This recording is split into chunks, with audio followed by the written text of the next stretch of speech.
فضائل درود شریف کے حوالے سے آقا کریم رؤوف الرحیم صلی اللہ تعالی علیہ وسلم کے مبارک فرمان کا مفہوم آپ حضرات کی سماعتوں کی نظر ہمارے آقا مولا صلی اللہ تعالی علیہ وسلم کے اس فرمان کو سنن ترمذی میں روایت کیا گیا ہے، اور آپ فرماتے ہیں کہ اس کی ناک خاک آلود ہو جو میرا نام نامی اس میں گرامی سنے اور مجھ پہ درود نہ پڑھے، او کما قال علیہ الصلوۃ والسلام۔ اور یہ ناک کا خاک آلود ہونا ذلت کے معنوں میں اللہ کی رحمت سے دوری کے معنوں میں مستعمل ہے، اس لیے یہ اپنی عادت بنا لیں، اپنا مزاج بنا لیں کہ جب بھی آقا کریم صلی اللہ تعالی علیہ وسلم کا نام نامی اس میں گرامی سنیں تو ضرور درود و سلام پڑھا کریں، کم از کم صلی اللہ علیہ وسلم۔ اس کو لازم کر لیں، ایک عادت بنا لیں، تاکہ ہم اس وعید کا مصداق نہ بنیں۔ آج کی ہماری اس جمعۃ المبارک کی نشست میں نے آپ حضرات سے گفتگو کے لیے قرآن مجید فرقان حمید برہان رشید کی سورہ مبارکہ تحریم کی آیہ نمبر 9 کا پہلا حصہ تلاوت کیا ہے، اور صحیح مسلم شریف کی روایت جس کے راوی حضرت ابو سعید خدری رضی اللہ تعالی عنہ ہیں وہ میں نے آپ کے سامنے پڑھی ہے۔ اور آج کا ہمارا جو عنوان ہے وہ اس وقت جو دنیا کی سب سے مظلوم خاتون ہے اور وہ پاکستانی ہے، مسلمان ہے، ڈاکٹر عافیہ صدیقی، جو کم و بیش 24 سال سے فرنگیوں کی قید میں ہے، اور اس پہ جو امت مسلمہ کی اجتماعی بے حسی اور بالخصوص پاکستانی قوم اور پاکستانی حکمرانوں کی ہے، اس سلسلے میں ہم قرآن و سنت کی روشنی میں بیان کریں گے کہ یہ ہماری کس قدر مجرمانہ بے حسی ہے، اور اس کے لیے ہمیں اللہ سبحانہ و تعالیٰ کی بارگاہ میں کس طرح جواب دہ ہونا پڑے گا۔ اس سلسلے میں سب سے پہلے جو میں نے قرآن مجید فرقان حمید کی آیہ مبارکہ کا حصہ تلاوت کیا، اللہ سبحانہ و تعالیٰ نے اپنے محبوب کریم صلی اللہ تعالی علیہ وسلم کو مخاطب فرماتے ہوئے ارشاد فرمایا، یا ایھا النبی، اے غیب کی خبریں دینے والے، جاہد الکفار، کافروں سے جہاد کیجئے، والمنافقین، اور منافقوں سے، واغلظ علیہم، اور ان پہ سختی کیجئے۔ اس میں اللہ سبحانہ و تعالیٰ نے اپنے محبوب کریم صلی اللہ تعالی علیہ وسلم کو جو آپ کا منصب نبوت ہے، اور یاد رکھیں اس کا عمومی طور پہ لوگ یہی ترجمہ کرتے ہیں، یا ایھا النبی، اے نبی، اے اردو کا لفظ اور نبی عربی کا لفظ ہے، اور نبی نباؤن سے ہے جس کے معنی خبر کے ہیں، اور نبی کا معنی ہے غیب کی خبریں دینے والا۔ تو اعلیٰ حضرت عظیم البرکت مجدد دین و ملت پروانہ شمع رسالت الشاہ احمد رضا خان محدث بریلی رحمہ اللہ نے یا ایھا النبی کا جو ترجمہ کیا ہے وہ یہ ہے کہ اے غیب کی خبریں دینے والے میرے نبی۔ اس میں اللہ سبحانہ و تعالیٰ نے اپنے محبوب کریم کو مخاطب فرماتے ہوئے ایک اصول اور ضابطہ اور قاعدہ بتا دیا کہ محبوب، آپ کو یہ حکم دیا جاتا ہے کہ کافروں اور منافقوں پر سختی کیجیے اور ان کے خلاف جہاد کیجیے۔ جاہد الکفار والمنافقین، کافروں اور منافقوں کے خلاف جہاد کریں، وَاغْلُظْ عَلَيْهِمْ، اور ان پہ سختی کریں۔ اور اسی حوالے سے ہم آگے چل کے جو حدیث میں نے پڑھی ہے اس پہ میں بات کروں گا۔ پہلے اس آیت مبارکہ کے حوالے سے میں چند باتیں آپ کی خدمت میں کرنا چاہتا ہوں۔ عمومی طور پہ آج کے دور میں چونکہ من حیث القوم ہم مسلمانوں کی یہ بڑی بدقسمتی ہوئی کہ ہم نے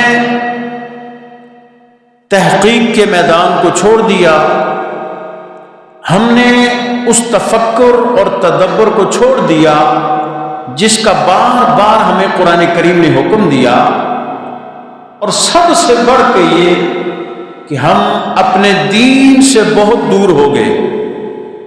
ہم نے اللہ اور اس کے رسول صلی اللہ علیہ وسلم سے دوری اختیار کی، نتیجے میں قومی حیثیت میں ہمیں ایمان سے دور کر دیا گیا، اور ایمان سے دور ہونے کا نتیجہ یہ ملا کہ ہم مغلوب ہو گئے۔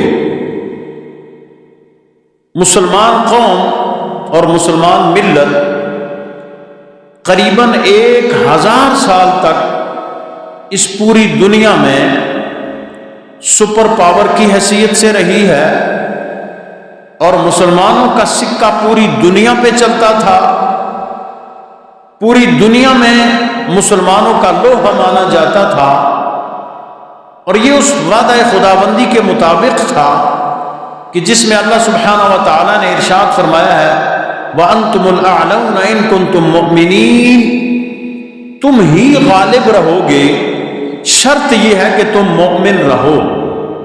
یعنی مسلمان قوم سے یہ اللہ کا وعدہ ہے کہ جب تک تم ایمان پہ ثابت قدم رہو گے، دین کے تقاضوں کو پورا کرو گے اور دینی اقدار کا تحفظ کرو گے، تم پوری دنیا میں غالب رہو گے۔ اور یہی مسلمانوں کا قریباً 1000 سال تک یہ پوری دنیا میں راج رہا ہے۔ لیکن بدقسمتی یہ ہوئی کہ جب مسلمانوں کی تعداد بہت زیادہ ہو گئی، مسلمانوں کے زیر اقتدار دنیا کا اکثر حصہ آ گیا، وہ اقتدار کی عیاشیوں میں پڑ گئے، اور اس کے بعد وہ اپنے رب کو بھول گئے، شریعت کو بھول گئے، دین کو بھول گئے، جس کا نتیجہ یہ نکلا کہ اللہ نے انہیں مغلوب کر دیا۔ ایک وقت وہ تھا کہ جب مسلمان مٹھی بھر تعداد میں تھے اور ان کا رعب اور ان کا سکہ عالم کفر اس وقت کا مان رہا تھا۔ آپ یقیناً سیرت کے ابواب پڑھتے رہے ہیں، تاریخ اسلام آپ نے پڑھی اور سنی ہے کہ بہت کم تعداد میں مسلمان اپنے سے 2-2, 4-4, 10-10 گنا لشکروں پہ غالب رہے ہیں، ان کو شکست فاش دیتے رہے ہیں، لیکن اس وقت صورتحال یہ تھی کہ ان کا ایمان مضبوط تھا۔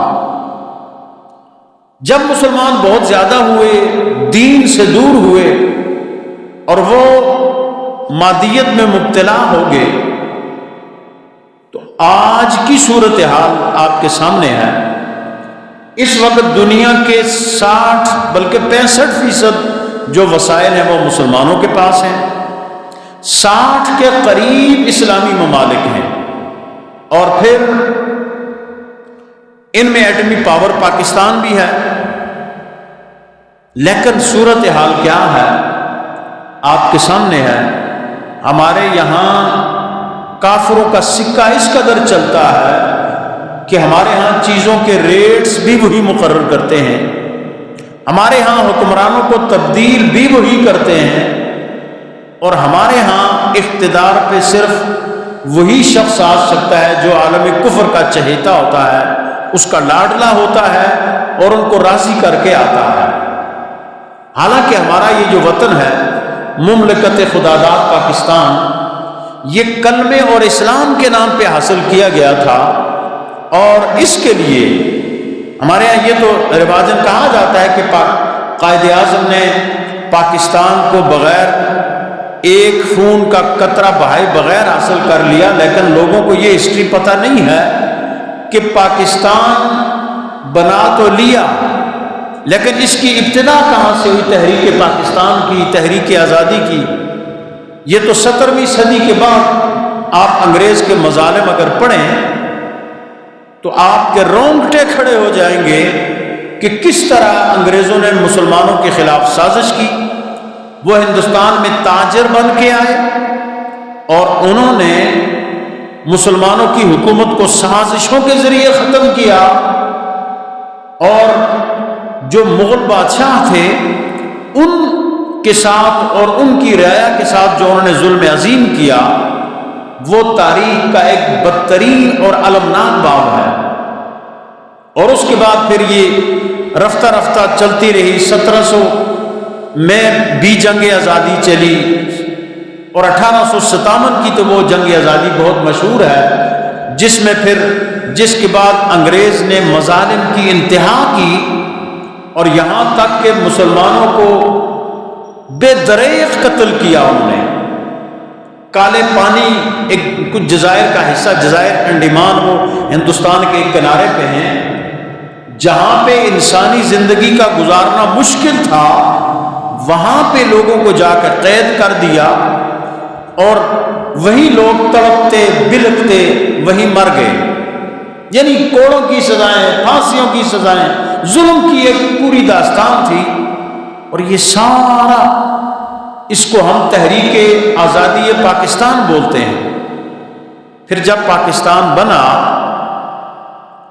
تو پاکستان میں جن لوگوں نے ہجرت کی، تحریک پاکستان کے دوران ہندوستان میں فسادات ہوئے، اور ہزاروں مسلمانوں کو تحت تیگ کر دیا گیا، ماں بہنوں بچیوں کو اغوا کیا گیا، اور ان کے ساتھ ناقابل بیان سلوک کیا گیا۔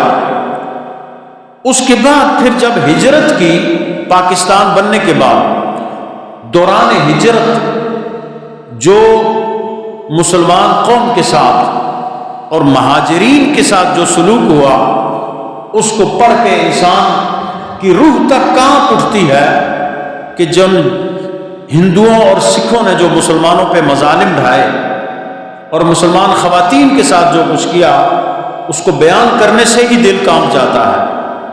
تو یہ پاکستان اتنی آسانی سے نہیں بنا جتنی آسانی سے ہمارے یہاں کے آج کے مورخ بیان کرتے ہیں۔ اس میں بہت سے لوگوں کی جد و جہد شامل ہے، خون شامل ہے، عزتیں شامل ہیں، اور پتہ نہیں کیا کیا ہے۔ یہ ہسٹری اور تاریخ نہ ہم پڑھتے ہیں، نہ ہی ہمیں پڑھنے دی جاتی ہے۔ ہمارے بچوں کو، ہمارے خاندانوں کو، ہمارے پڑھنے والوں کو اس چیز سے بالکل لا علم رکھا گیا ہے، اور تحقیق کا مادہ اور شوق ہمارے اندر نہیں ہے۔ عرض میں میرا کرنے کا مقصد یہ تھا کہ ہمارا یہ وطن جو پاکستان ہے، یہ بڑی قربانیوں سے بنا تھا، اور اس لیے بنا کہ یہاں اللہ کے کلمے کی بلندی ہو۔ یہاں آپ قائد اعظم محمد علی جناح کے جتنے بھی اقوال ہیں ان کو اٹھا کے دیکھیں، ان سے کوئی پوچھتا تھا کہ آپ کس لیے یہ ریاست بنا رہے ہیں، کس لیے اتنی جد و جہد کر رہے ہیں، تو ان کا ایک جواب ہوتا تھا کہ پاکستان بنانے سے ہمارا مقصد اور مدعا یہ ہے کہ ہم یہاں آزادانہ طریقے سے اسلامی اصولوں پہ عمل کر سکیں، جو ہندوستان میں ممکن نہیں تھا۔ اور پھر جب انہیں یہ پوچھا جاتا تھا کہ آپ نے اس کے لیے کوئی دستور بھی بنایا ہے، تو قائد اعظم کا یہ کہنا ہوتا تھا کہ ہمارے پاس 1400 سال پہلے کا دستور موجود ہے، ہمیں نیا دستور بنانے کی کیا ضرورت ہے؟ ہمارا دستور وہی ہے جو ہمارے آقا مولا صلی اللہ تعالی علیہ وسلم نے ہمیں عطا فرمایا تھا۔ وہ قرآن کریم کی صورت میں ہے، وہ فرامین نبوی صلی اللہ تعالی علیہ وسلم کی روشنی میں کی صورت میں ہمارے پاس موجود ہے۔ اس لیے ہمیں نئے دستور کی کیا ضرورت ہے؟ یعنی یہ وطن اس لیے نہیں بنا تھا کہ یہاں ایک مخصوص طبقہ، وہی کالے انگریز جو گوروں کے غلام تھے، وہ عوام پہ حکومت کریں، عوام کا خون نچوڑیں اور اس پاکستان کو لوٹیں اور اس کے وسائل کو بے دردی سے استعمال کریں اور غیروں کے سامنے جا کے وہ بھیک مانگیں اور غیروں کے سامنے اپنی عزتوں کو رکھ دیں۔ یہ پاکستان اس لیے نہیں بنا تھا۔ اب یہ جو میں جس پس منظر میں عرض کر رہا تھا وہ اس میں کہ اللہ کے رسول صلی اللہ تعالی علیہ وسلم کو جو اللہ نے حکم دیا وہ یہ دیا، جاہد الکفار والمنافقین، محبوب کافروں اور منافقوں سے جہاد کریں، وغلظ علیہم، اور ان پہ سختی کریں۔ یہ اللہ کا حکم ہے جس میں کسی قسم کی قیل و قال کی، چون و چرا کی کوئی گنجائش نہیں ہے۔ بدقسمتی یہ ہوئی کہ امت میں جہاد کا جذبہ کم کرنے کے لیے انگریز نے کچھ ایسے لوگوں کو خریدا، مثلا یہ جو مرزا غلام قادیانی تھا، یہ پہلے مسلمان تھا، بلکہ یہ ایک منشی تھا، پیشے کے اعتبار سے لکھاری کا منشی تھا، جیسے یہ منشی ہوتے ہیں لکھنے والے کچہریوں میں ہمارے۔ اس کے بعد پھر اس نے کچھ مطالعہ کیا، کچھ پڑھا، تھوڑا تیز تراز تھا، اس کا سب سے پہلے انگریز نے انتخاب کیا، کیونکہ انگریز نے مسلمان کی زندگی کا مطالعہ کیا۔ وہ لوگ ریسرچ کرتے ہیں، وہ تحقیق کرتے ہیں ہر چیز پہ۔ انہوں نے کہا کہ یہ مسلمان کیوں عروج پہ ہیں؟ مسلمان ہیں تو بہت کم، آپ شروع سے ہسٹری پڑھیں، غزوہ بدر سے لے کے آج تک کی مسلمانوں کی ہسٹری آپ پڑھیں تو جب مسلمانوں کا عروج تھا، آپ جتنی بھی غزوات نبوی صلی اللہ علیہ وسلم کا حوال پڑھیں گے، وہاں پہ یہ کبھی بھی نہیں ہوا کہ مسلمانوں کا لشکر کافروں سے زیادہ ہو۔ بعض مواقع پہ کافروں کا لشکر دوگنا ہوتا تھا، بعض مواقع پہ کئی گنا زیادہ ہوتا تھا، لیکن جیت ہمیشہ مسلمانوں کی ہوتی تھی، فتح ہمیشہ مسلمانوں کی ہوتی تھی۔ اب کافروں نے اس پہ ریسرچ کی، تحقیق کی، تو دو چیزوں کو انہوں نے پایا۔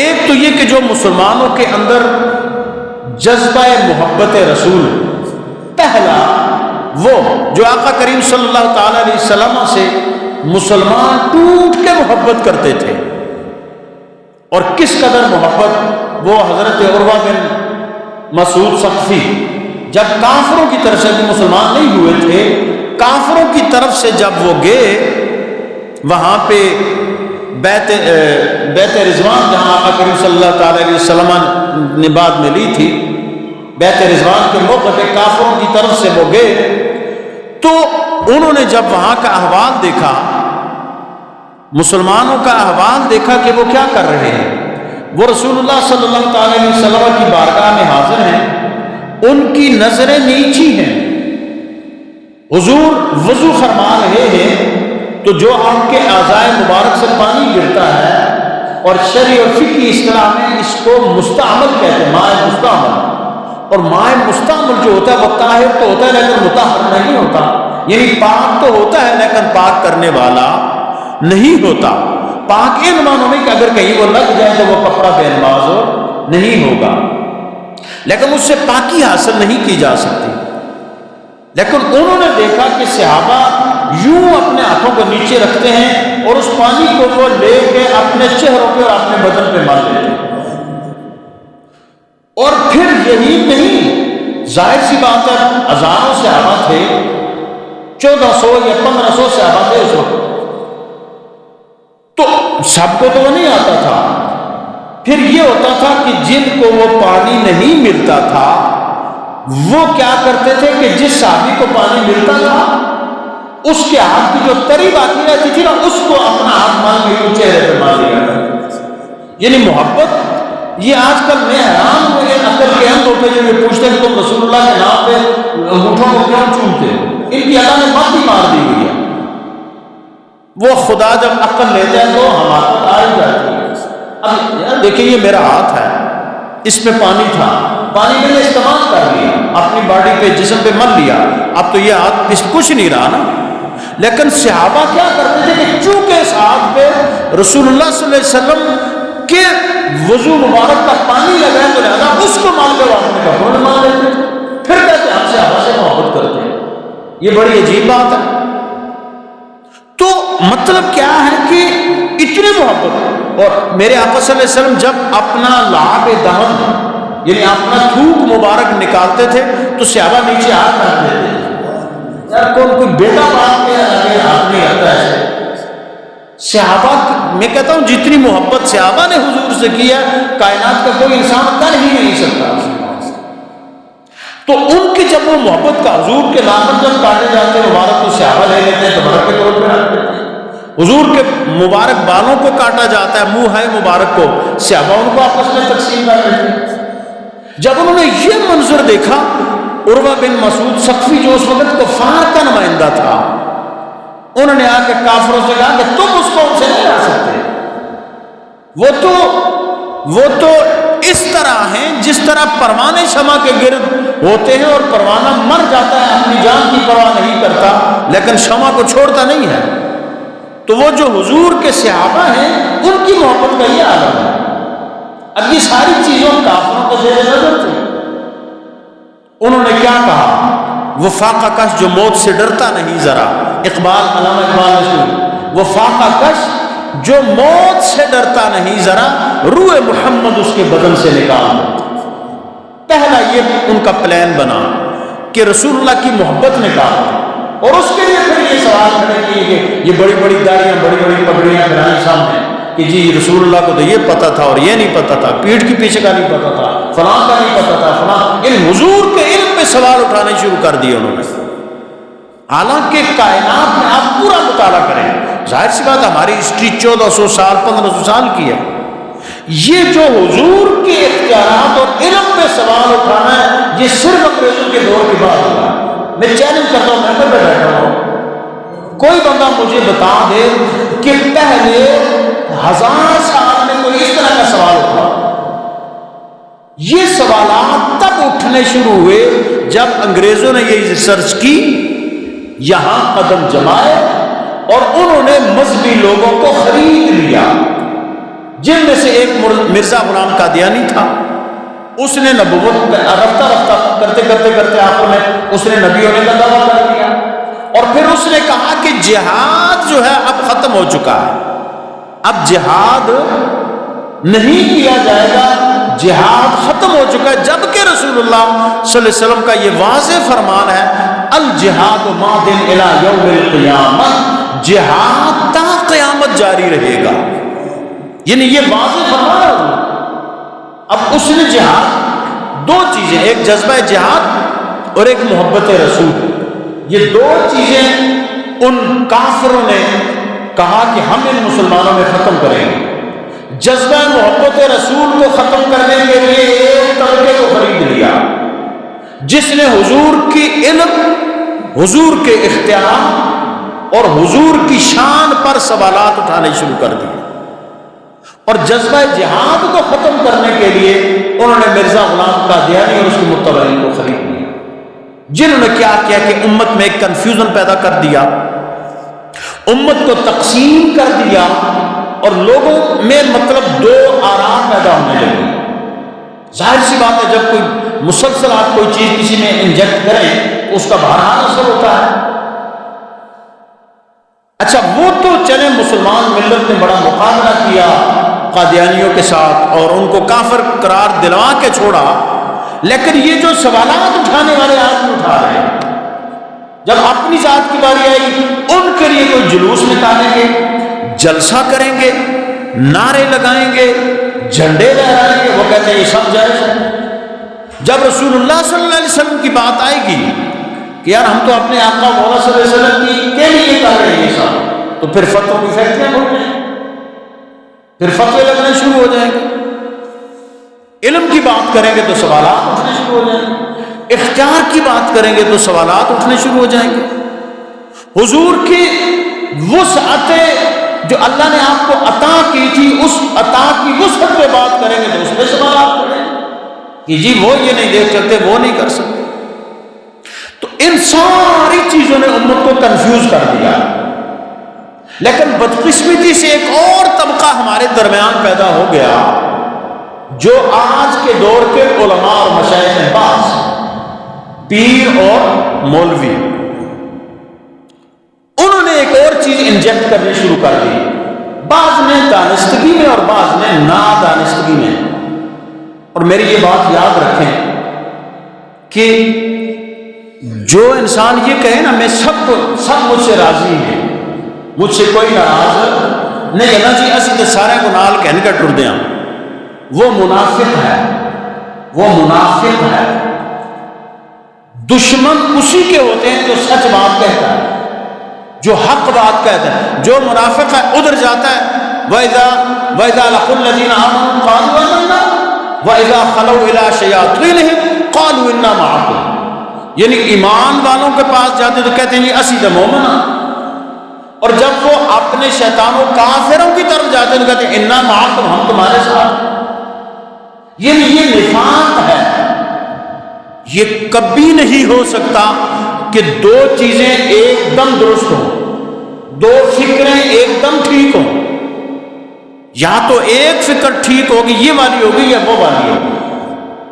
اب کوئی بندہ کہ لوگ آج کل کا بڑا ایک مشہور جملہ ہے نا ہمارے یہ جو مطلب نئے نئے لبرل ٹائپ کے لوگ یا نئے نئے جدید تعلیم یافتہ لوگ ہیں یہ جملہ استعمال کرتے ہیں، نہیں جی ہم تو بس مسلمان ہیں یار، ہمیں ان فرقوں سے ان چیزوں سے کیا لگا، ہم تو بس مسلمان ہیں. تو آپ کہتے ہیں میں آپ کو پوچھتا ہوں، مثلا میں یہ صوبیدار صاحب سے پوچھوں، صوبیدار صاحب تجھ کو تھرے جی صوبیدار صاحب آخر جی میں ذمہ ترے نا، ظاہر ہے صوبیدار صاحب ٹھیک آتے نا ذمہ ترے میں صوبیدار صاحب عقل کا ہاتھ مارو، عقل کا ہاتھ ویسے مساف ہے وہ یار زمین پہ رہتے ہو، زمین جس جگہ پر کسی اچھا جی میں تو دنیا کا رہنا نا، اچھا جی میں پاکستان رہنا نا. میں کہو بھائی اپنے محلے کا نام 10 برار کوٹے تھا.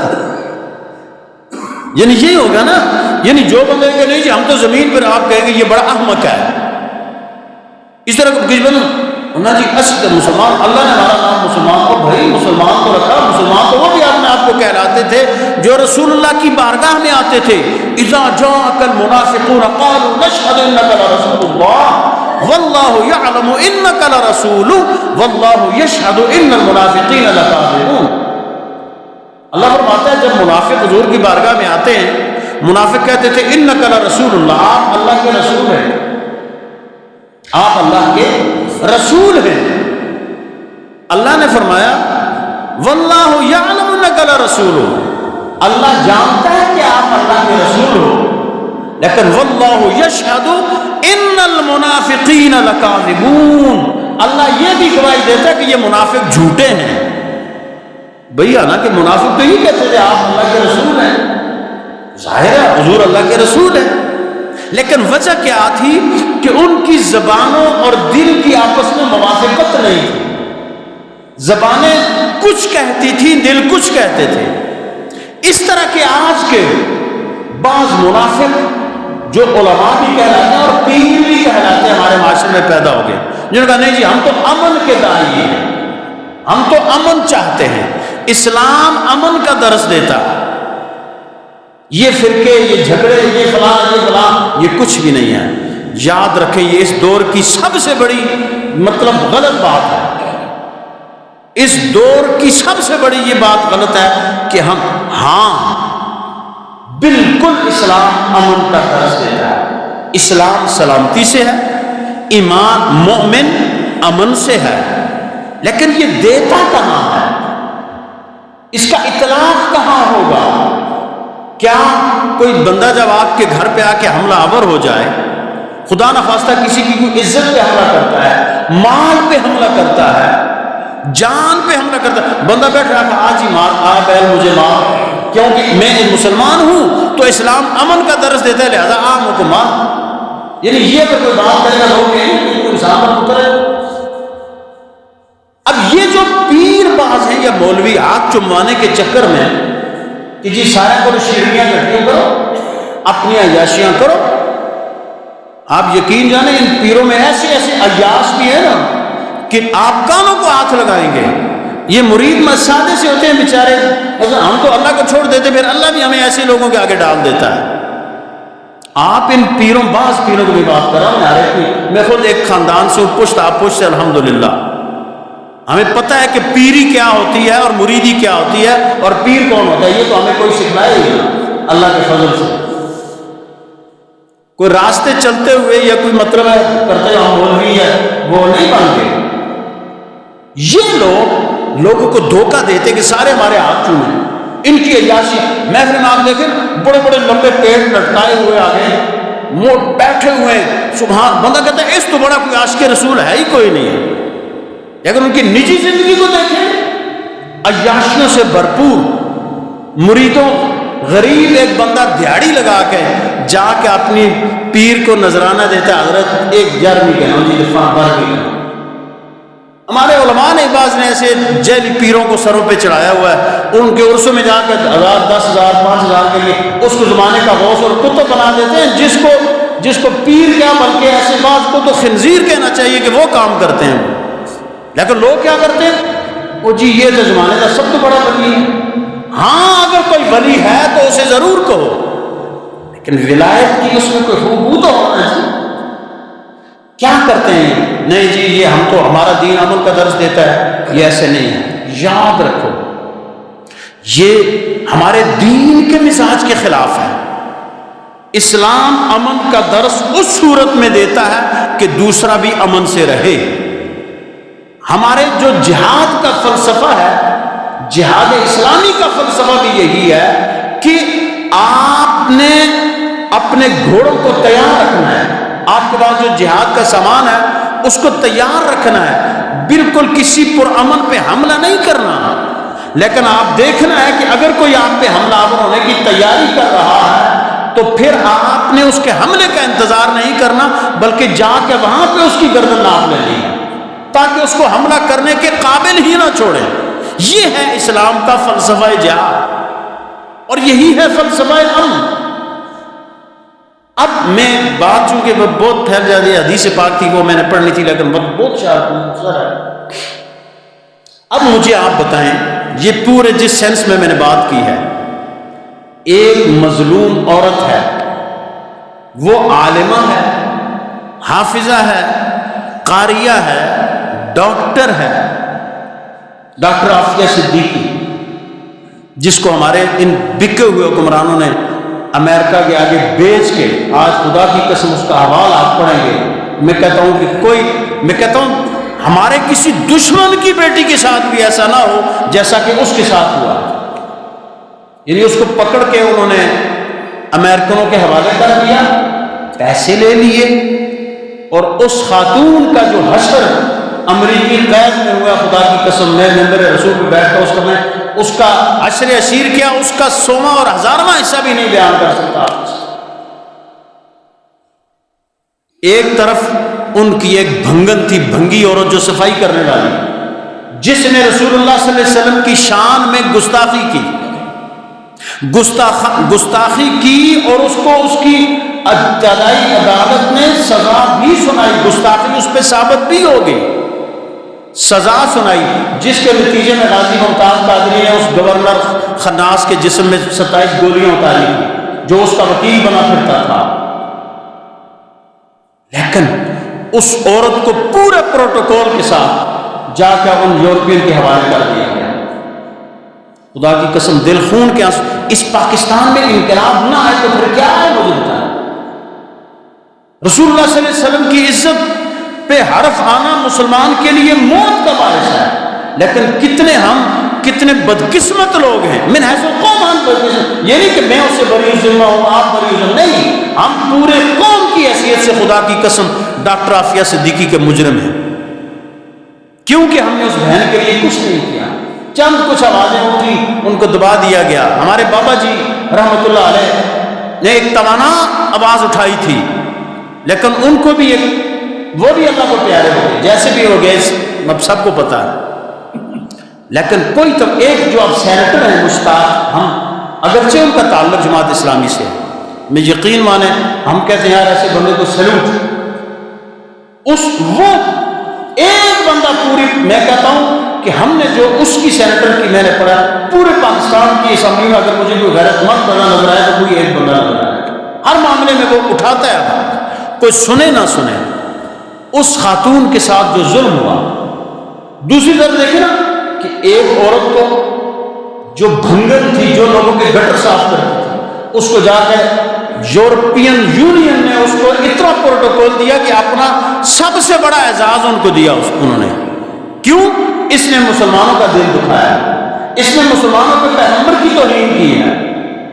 اور دوسری طرف وہ ڈاکٹر عافیہ صدیقی جو عالمہ تھی، جو قاریہ تھی، جو حافظہ تھی، اس کی بہن نے جو احوال بیان کیا، میں کہتا ہوں کہ کمزور دل کا انسان سن ہی نہیں سکتا. یعنی 20-22 سال بعد پہلی مرتبہ اس کی ملاقات بہن کی کروائی گئی، اور جو اس کے ساتھ ظلم ہوا ہے یقین مانے اس کا میں بالکل نہیں بیان کر سکتا. تو میں اگر بیان کروں گا تو میں کیا پتہ کتنا جذباتی ہو جاؤں کہ میں شاید میں ممبر پہ میں کھڑا بھی یہاں بیٹھ بھی نہ سکوں.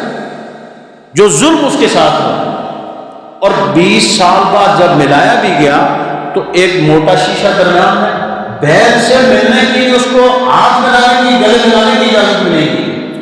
مائکروفون لگا کے ملاقات کروائی گئی، اور اس نے دیکھا کہ اس کی استقامت کو، ہماری اس بہن کی استقامت کو سلام.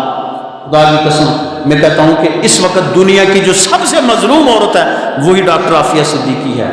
اور ہم کتنے ظالم ہیں اپنے اس پیٹ کے لیے. مثلا آج کل اب بجٹ آنے والے، ہمارے ملازمین لوگ پلان بنا رہے ہیں کہ ہم کب ہڑتال کریں، دفتر میں کام کریں نہ کریں، رشوتیں کھائیں، حرام کھائیں. 9 سے لے کے 4 بجے تک آفس ٹائم ہے. کون ملازم ایسا ہے جو پورے ٹائم پہ آفس میں بیٹھتا ہے؟ کون ماسٹر ہے، ٹیچر ہے جو پورے ٹائم اسٹوڈنٹس کو پڑھاتا ہے؟ اور کون زندگی کے پورے آپ اپنے شعبے پہ نظر. لیکن جب بجٹ ہڑتالیں شروع ہو جائیں گی، بچوں کو وقت ضائع، لوگوں کا آفیسز میں لوگ جاتے ہیں کام کے لیے، دور دور سے غریب آتے ہیں کام کے لیے. ہاں جی پتہ چل گیا جی تو یہ تو ہڑتال پہ ہیں دفتر والے. یعنی سب سے زیادہ معذرت کے ساتھ جو حرام خوری اس دور میں کرتے ہیں وہ سرکاری ملازمین ہیں. بے شک میرے خلاف یہ کا ہڑتال ہوتا ہے، ان میں کچھ اچھے بھی ہیں، یہ ایسا نہیں ہے کہ معاذ اللہ میں سب کو کہہ رہا ہوں، بہت اچھے لوگ بھی ہیں، لیکن اکثریت میں چونکہ بات ہوتی ہے اس کے لیے ہڑتال کرتے ہیں. ہمارے معلمین اور قرآن مولوی غلطی کرتے ہیں، معلمین اور قرآن ہڑتالوں کا پروگرام بنا رہے ہیں. پوری قوم ہمیں یہ بتائے کہ انہوں نے ڈاکٹر عافیہ صدیقی کے لیے کتنی ہڑتالیں کی ہیں. آپ کی ایک بیٹی جو ظالموں کے پنجے میں ہے، زنجیروں سے جکڑی ہوئی عورت کو لایا گیا اور ان کے سامنے کے انہوں نے ظلم کر کے اس کو مار کے اس کے دانت بھی سامنے کے توڑ دیے تھے. اور یعنی میں بیان نہیں کر سکتا، آپ یقین جانیں جو پورا احوال ہم نے ہسٹری پڑھی، سنی، دیکھا، تو اس کے لیے کتنی ہڑتالیں کی ہیں. اپنے حکمرانوں کو کتنا مجبور کیا کہ یار اس کے لیے ایکشن لو، اس کے لیے ان کے سامنے آپ مطالبہ کرو کہ بھئی ہم نے تو تمہارے سارے لوگ. ایک بندے نے یہاں پہ، آپ کو پتہ، آپ پڑھتے رہیں گے آپ، یعنی پاکستانیوں کو قتل کیا ہے امریکن نے، اس کو بھی ہماری حکومتوں نے جناب وہ اسلام کا بہانہ بنا کے جی کہ ہم نے تو دیت دے دی، اس کو بھی چھوڑ دیا. وہ جو بھی یہاں کرتے ہیں ان کو وہ چھوڑ دیتے ہیں. ہماری ایک بہن ہے جو 23-24 سال سے ان کی قید میں ہے. کیا مجال ہے کہ کوئی اس کے لیے آواز اٹھائے؟ یہ کیا ہے؟ یہ قہر خداوندی نازل نہ ہو تو پھر کیا ہو؟ آپ دیکھتے ہیں کتنے بڑے بڑے اولے پڑے، آدھا کلو کے، اور یہ جون کا وہ مہینہ ابھی میں دھوپ میں بیٹھا رہا ہے. یہ اللہ کی طرف سے وارننگ ہے، کیونکہ ہمارے رب نے ہم سے وعدہ کیا ہے، اپنے محبوب صلی اللہ علیہ وسلم سے وعدہ کیا، محبوب میں آپ کی امت پہ اجتماعی عذاب نہیں لاؤں گا. اللہ تو اس کا پاس رکھ رہا ہے، ہم مسلمان ہونے کا کتنا پاس رکھ رہے ہیں. یہ ہمارے لیے سوچنے کی بات ہے. کیوں ہم اس قدر اپنے دین سے دور ہو گئے کہ اپنے پیٹ کے لیے تو ہم سب کچھ کرنے کو تیار ہیں. آپ دیکھتے نہیں یہ دفتروں میں یہ وہ کیا احساس پروگرام دن، مرد عورتیں اکٹھے لائنوں میں، ایک 2-2 ہزار کے لیے لوگ مطلب ہے ذلت اور رسوائی کا شکار ہو رہے ہیں. پورا دن وہاں پہ ذلیل اور خوار ہوتے رہتے ہیں. ایک طرف مردوں کی لائن ہے، ساتھ ہی عورتوں کی لائن ہے، پتہ نہیں کیا کیا ہوتا ہے وہاں پہ. پیٹ کی خاطر آپ نہ کھائیں نا، وہ مطلب آپ سوکھی روٹی کھا رہے ہیں، ضروری ہے مطلب اتنی عیاشیاں کرنا؟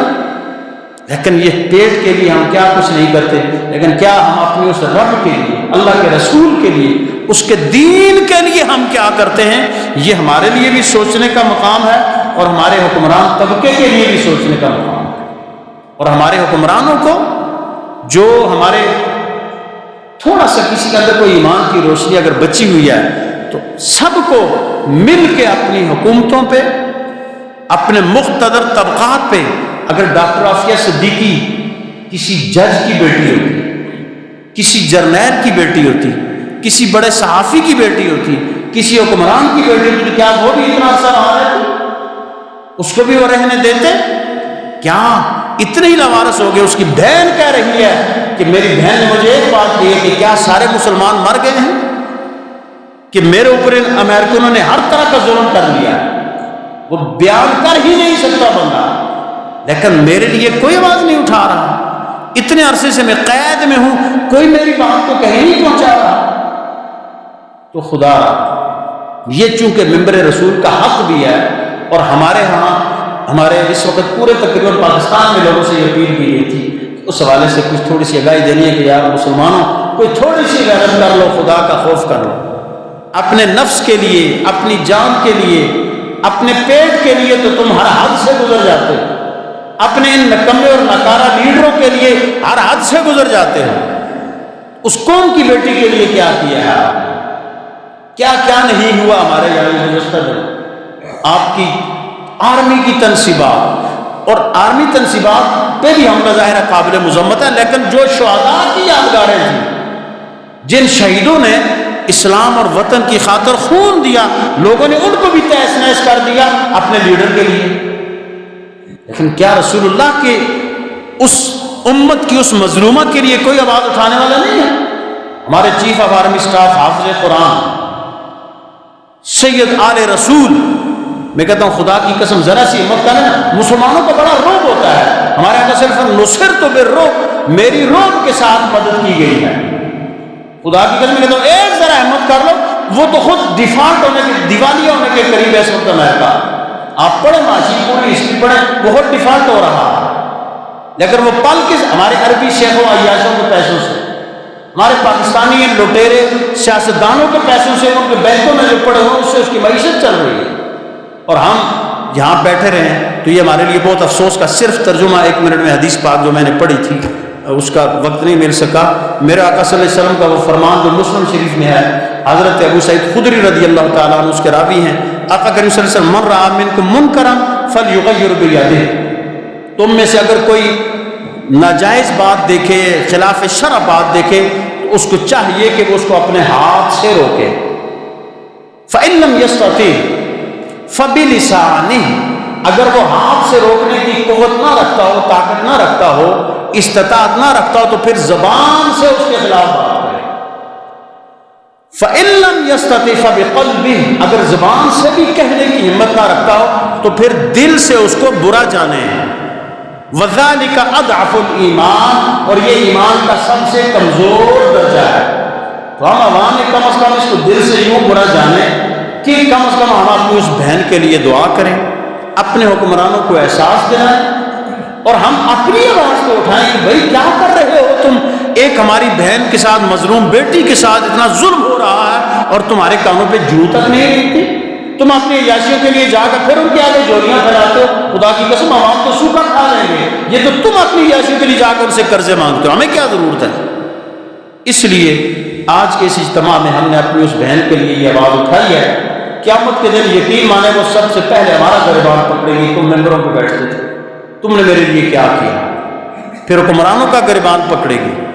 اس نے تو اپنا وقت بتا لیا، اس کی بہن کہہ رہی تھی کہ وہ بالکل استقامت میں تھی، اس نے کہا وہ بڑے وقار سے چلتی ہوئی آئی، بیڑیوں زنجیریں ڈالی ہوئی تھی اس خاتون کو، بڑے وقار سے وہ چلتے ہوئے آئی، اور 2-2.5 گھنٹے کی اس مائک کے ذریعے ملاقات کے بعد اسی نہ وہ روئی ہے، نہ وہ چیخی ہے، نہ چلائی ہے، صرف اس نے پوچھا کہ کیا دنیا میں اب کوئی مسلمان یا محمد بن قاسم کا وارث نہیں رہا کہ میرا یہ حشر ہو رہا ہے؟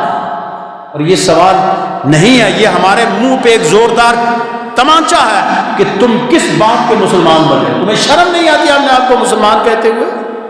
اس لیے میرے بھائیوں، میرے دوستوں اور میرے بزرگوں، ہمیں اس نہج پہ بھی غور کرنا چاہیے اور سب اجتماعی دعا کریں اپنی اس بہن کے لیے، اس بیٹی کے لیے، کہ اللہ سبحانہ و تعالیٰ اس کی کوئی رہائی کی سبیل نکالے.